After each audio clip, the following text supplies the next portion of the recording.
So do you want to double your building and editing speed and overall become a better mechanical player? Well, don't worry, because I've got you, because in today's video I'm going to be going over all the best tips, tricks, and even guides to warm up and improve your mechanical skill. So what is a good mechanical player? Now, a good mechanical player is the one usually you'd think of in your head, such as like Mr. Savage or Metro, that's really fast on a keyboard and mouse and can edit fast, build fast, all that sort of stuff. I would just like to say that we actually do things differently on this channel. So if you guys ever find yourself struggling in an area of Fortnite, all you have to do is be early on a video, like the video, and then comment the exact tip video you want made. As you can see here from one of my happy subscribers, he actually got his own personal tip video made for him. So if you want your own tip video made for you, all you gotta do is subscribe with notifications to the channel, be early, and request it. I'm also on the road to 90,000 subscribers, so if you could help me out, that'd be awesome. Also, if you'd like to connect with me further, please do consider following my Twitter, linked in the description. But anyways guys, I don't think we should waste too much time, but could I just ask for 500 likes on the video? That'd be really awesome and would be pretty gangster. But anyways guys, I don't think we should waste too much more time, and I think we should just honestly hop straight into the tips and what you can do to improve. Okay, now this one's actually a pretty simple one, and it's honestly just box fighting, but you guys need to make sure you actually practice in the box fights correctly, so that's what I'm gonna be helping you with. So as you can see here, I'm actually playing box fights, but I'm actually destroying the person I'm playing against. And now this may be the case with you. When you go to actually play a box fight, the closest person you have is a friend, but not all the time is actually a friend the best person to train with. Usually, if you're looking to train, you usually have a coach, and a coach is usually better than you. But obviously, not everyone can have coaches, so the nearest thing we can have to this is better players than you. So all you gotta do is find someone that is actually a better skill level than you, and then what this will do is once you learn to adapt to kill them, that means you've improved, because you've learned to kill someone better than you, so you're improving at your box fights, which is a really important mechanical skill. As you can see, I'm getting dumpstered on by this kid, and I cannot beat him. Eventually, I actually managed to go ahead and outskill him and get a shot off on him, allowing me to grow as a player and start to win these fights. This is improving my mechanical skill, and all you gotta do is just play against someone that's better than you. Alright, so not many of you might actually know about the creative public feature, and what this will actually allow you to do is go into creative matches with similar skill players to you, and this is a really great way just to get some high intensity action in some of these 1v1 maps where just a bunch of people are close together. What this will allow you to do is improve your mechanics when you're under pressure, because you'll have loads of people in this space. There's actually 13 people in this game when I was playing, so you're constantly under pressure, having to work under pressure, which you usually don't get to practice against, but this is why it's super useful. This especially helps in the late games of scrims when you're getting sprayed and you're having to cope under pressure. So your mechanics will definitely improve in this sense, helping you edit, build faster, and react quicker to things, being able to fight ultimately quicker, and just speeding up your mechanics totally. Don't worry, after we get through these couple of tips here, I'll actually show you guys some techniques you can actually practice in creative by yourself to improve your own mechanical skill level. Never feel discouraged from going into these, either because you feel like you're too good or bad, because guarantee you'll get matched up against opponents that are similar skill levels to you, making sure it's always a fair fight. But honestly, I've ran into some pretty nasty players in there. But anyways, moving on, as you can see, we're now going to go ahead and start to practice some different methods we can actually use. This first one here is called a side jump, and this is just a very basic mechanic to help you get away from people. As you can see here, moved by this pro, he actually uses it when he's trying to escape out of a player's sight. So all you gotta do is jump out to the side, place the floor, and then wrap yourself around with walls. As you can see, he's trying to med up, but he has to get out of the way, so what he does is the simple side jump mechanic. Now this is used to evade the enemies and defense and buys you more time, so you can pop that extra shield off, definitely making sure that you can secure the fight in the long run. It's not hard, all you have to do is edit the 3 walls, jump out, and then put the floor and then wrap yourself around with walls. Once again, demonstrated, you have to jump out to the side once you've edited the wall, and then wrap yourself around with a pyramid on top. This is really useful, but it can also be used in an aggressive manner. Once you've actually done the jump out, you can actually run out to the side and peek the person that would most likely be standing there on the side of the wall. Alright, now we need to actually work on your piece control. This is a really big thing, and this next exercise is very simple. Just place a floor in a pyramid, edit the 2, and then actually wrap it around with 2 walls inside, capturing your enemy. All you gotta do, as you can see in slow-mo, once you've wrapped around the walls around them, they would usually be encaptured in your box where you have good piece control. We're now watching here Liquid Stretch, where he actually captures his enemy by using this piece control strategy.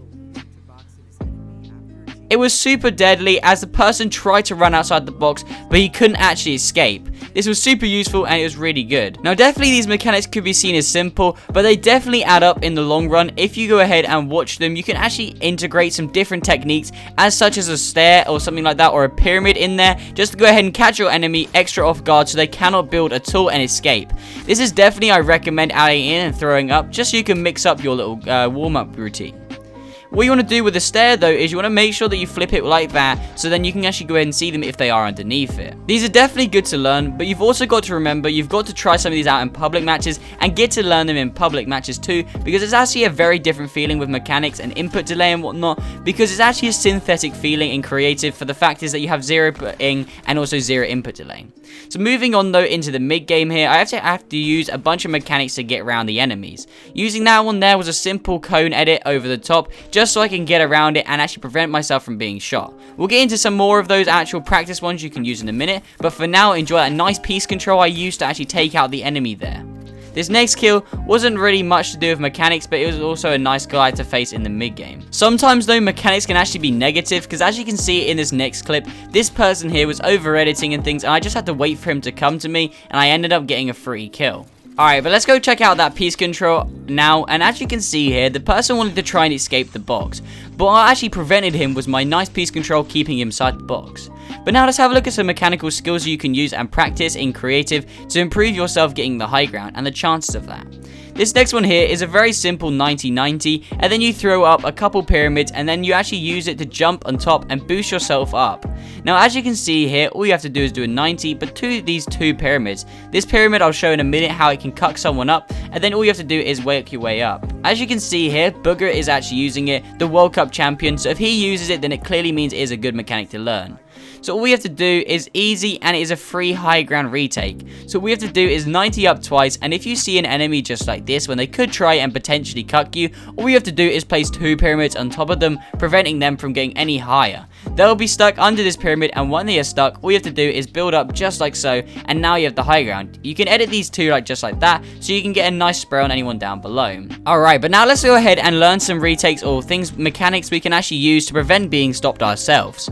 So as you can see here, a really easy one is just to go up and around. Now you can actually throw in a pyramid with this, and you'll see in this clip, this pro actually uses a pyramid, and this can actually spice it up. There's lots of different variants of this you can actually use, but it's a really great retake nevertheless if you get cucked and you get stopped. As you can see there, he placed the pyramid and actually wrapped around a wall with stairs, and then he actually managed to work his way around it without having to edit. So as you can see, a really good way to warm up this and practice this in creative is just by throwing up a bunch of them together. You can spice it up by actually placing 2 stairs afterwards and then pyramids, and then you can also do pyramids and floors. This will really spice it up, and you could definitely learn a lot from this and practice.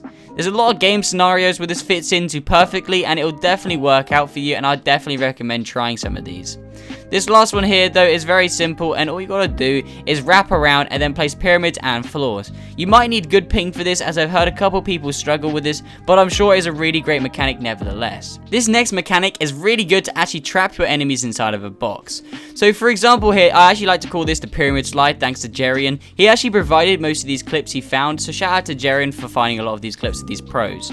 But as you can see here, actually Unknown Army has been caught utilizing this technique, and what it is a simple edit of the wall and instant place of a pyramid. This catches out a lot of people, and rather than the mongrel classic of a stair and editing, you actually instantly place a pyramid, which actually cucks them, and you do not need to even edit the pyramid, which leads to a free kill. As you can see, Unknown has got this completely down to a T, and he can edit the wall and reset it shortly after very smoothly. This is definitely a mechanic you want to be practicing, but the technique to actually doing this is keeping your map out after you edit the wall, so you can instantly place that pyramid. What this will allow you to do is have the fastest precision, and you'll be able to go ahead and trap them as soon as possible. The one before was to more trap people that were standing still. This next one is going to be actually able to help us trap people that are in a 1v1 situation and do have the high ground above you. As you can see, this is very well utilized if you can do it in a fast manner. We actually see once again Booger, the World Cup champion, using it in this next clip, which goes to show this is definitely a very useful thing to do. So the way to do this is actually to basically encapture them around the walls, placing a pyramid above their heads, going outside the box, and then editing a nice window. As you can see here, slow mode down as Booger actually uses a window shot to shoot them. Now let's have a look at different ways you can trap them in this trap. So once you're actually in that formation where there's a cone above them and you've placed it, you just want to go ahead and place a floor and then wrap walls around them so they cannot escape. Then edit out to the side and in a Dorito shape. And then you want to go ahead and edit it in a window shape formation for the first one, and then edit it for a Dorito, and then edit it for a wall. These are the 3 different ways you can do it. But anyways, guys, if you have enjoyed today's video, please smash the like. If you are still watching, that means you've clearly enjoyed it, so like the video and subscribe because you clearly like my tips. So please do consider subscribing and have those notifications on. We're super close to 90k. But anyways, check out another video so you can learn more.